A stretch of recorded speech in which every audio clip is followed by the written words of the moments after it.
2025 November മാസത്തിലാണ് ഞാൻ എന്റെ ഭാര്യയുടെ പുതിയ സംരംഭത്തിനെക്കുറിച്ചുള്ള പോസ്റ്റ് ഇടുന്നത്.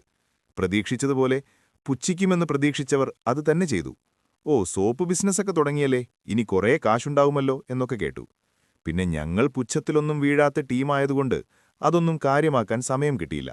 കാരണം സപ്പോർട്ട് ചെയ്യുന്നവരായിരുന്നു കൂടുതൽ. ബന്ധുക്കളും സുഹൃത്തുക്കളും, എന്തിനു പറയുന്നു, കേട്ടറിഞ്ഞ് വന്നു വാങ്ങിയവരുമുണ്ടായിരുന്നു. സത്യം പറയാമല്ലോ, ഈ കഴിഞ്ഞ 3 മാസം കൊണ്ട് 13,000 രൂപയുടെ സോപ്പാണ് ഭാര്യ വിറ്റത്. അതിനവളെ അഭിനന്ദിക്കാതെ വയ്യ. കാരണം മറ്റുള്ളവരുടെ കണ്ണിൽ അത്യാവശ്യം വിലയുള്ള ഒരു ജോലിയാണ് അവൾ ചെയ്യുന്നത്.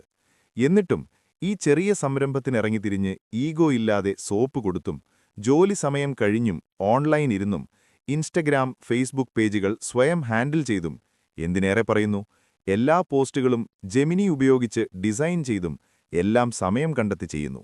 ശരിക്കും ഒരു ഭർത്താവെന്ന നിലയിൽ അഭിമാനിക്കുന്നു.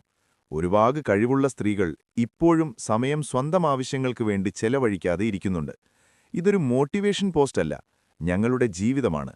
സമയം ഉപയോഗിക്കുക, വലിയ മാറ്റങ്ങൾ ജീവിതത്തിലുണ്ടാകും. അതിൽ പ്രധാനം മനസ്സമാധാനമായിരിക്കും. ചിന്തിക്കുക, പ്രവർത്തിക്കുക.